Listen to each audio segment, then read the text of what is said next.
Guys, तो आज का वीडियो बहुत ही इंटरेस्टिंग होने वाला है। आज कक्षा 10 का विज्ञान जो विद्युत से हम लोग देखेंगे। उदाहरण 12.12 है, यानी 12 है। कोई विद्युत बल्ब 220 वोल्ट के जनित्र से, कोई विद्युत बल्ब है, उसका विद्युत बल्ब जो है वो बल्ब कितना वोल्ट है, 220 वोल्ट के जनित्र से संयोजित है। यदि बल्ब से 0.5 एम्पियर विद्युत धारा प्रवाहित होती है, बल्ब से 0.5 एम्पियर विद्युत धारा बहती है, तो बल्ब की शक्ति क्या है। तो सबसे पहले सॉल्यूशन में हम लोग देखेंगे ये विभवांतर कितना है, 220 वोल्ट दिया गया है। 220 वोल्ट विभवांतर, और विद्युत धारा कितना बह रहा है, विद्युत धारा आई को जानते हैं, आई 0.5 एम्पियर है। उस समय शक्ति क्या होगा, तो शक्ति को किससे जानते हैं हम लोग, शक्ति को P से जानते हैं, P equal to question mark. तो सूत्र क्या है, सूत्र क्या है, P बराबर V I होता है। तो V कितना है, 220, और I कितना है, 0.5। तो अब इसको क्या कर देंगे हम लोग, गुना कर देंगे। गुना करने पर कितना आ जाएगा, इसको गुना करने पर या तो 220 लिख लीजिए, पॉइंट का यहाँ पर पॉइंट के बाद एक अंक है, 5 लिख लीजिए, पॉइंट का 1 देंगे और पॉइंट के बाद एक अंक है, इसलिए 1 0 देंगे। 5 1 5, 5 दूना 10, 2 1 2, 11 दूना 22। तो कितना आ गया मेरा, 110 शक्ति का SI मात्रक जूल।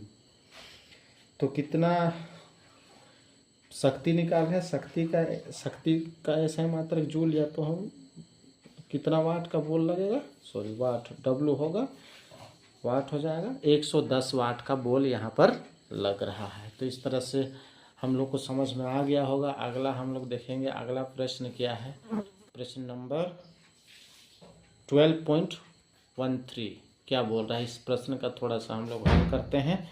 ये वीडियो भी बहुत ही इंटरेस्टिंग होने वाला है। तो उदाहरण 12.13, 400 वाट का अनुमान का कोई विद्युत रेफ्रिजरेटर, 400 वाट है शक्ति, रेफ्रिजरेटर, विद्युत रेफ्रिजरेटर जो 8 घंटा प्रतिदिन चलाया जाता है। 400 वाट है, 8 घंटा डेली चला रहे हैं। सॉल्यूशन में है, 400 वाट है, 8 घंटा डेली चला रहे हैं। 3 रुपया प्रति किलोवाट घंटा, यानी यूनिट कहते हैं, कि दर से 30 दिन तक चलाने के लिए ऊर्जा का मूल्य निकालना है। तो 30 दिन के लिए रेफ्रिजरेटर द्वारा उपभोग ऊर्जा लिखेंगे। 30 दिन तक रेफ्रिजरेटर द्वारा उपयोग ऊर्जा कितना होगा।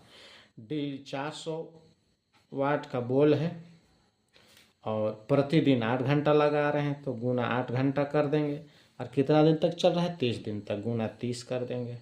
अब इस सबको गुना कर देंगे तो 30 दिन में 8 घंटा का हिसाब से 30 दिन तक चला, और वाट कितना शक्ति का बोल है, 400 वाट है। गुना करने पर हम लोग का आ जाएगा kWh।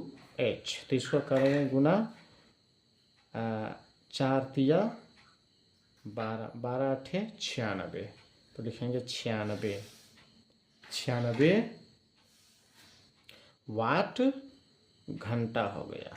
96 पर 1 2 3 0, 1 2 3 0, अभी वाट घंटा हो गया, kW हो गया।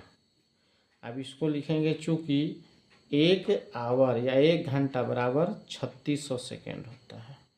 कितना सेकेंड होता है, 3600 सेकेंड होता है।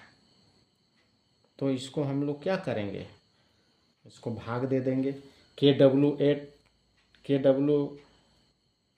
लाने के लिए, यानी यूनिट में लाने के लिए, हम इसको भाग दे देंगे। तो 1 घंटा बराबर 3600, और 1 kg बराबर क्या होता है, 1000 ग्राम।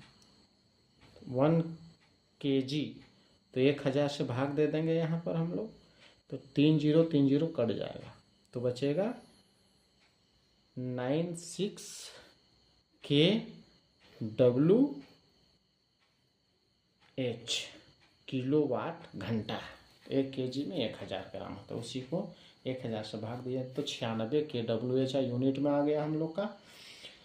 अब लिखेंगे आगे, चूंकि यहाँ पर 3 रुपया प्रति यूनिट, 1 यूनिट का दाम कितना है, चूंकि 1 यूनिट यानी kWh का मूल्य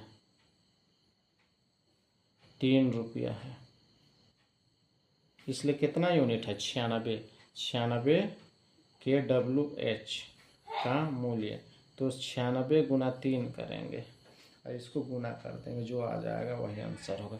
3 छक 18, 9 तिया 27, 27 और 1 28, तो 288 रुपया। तो गाइज आप लोग को बिल्कुल समझ में आ गया होगा। अगर समझ में आ गया है तो लाइक सब्सक्राइब कीजिएगा, बेल आइकन को दबाइएगा। धन्यवाद।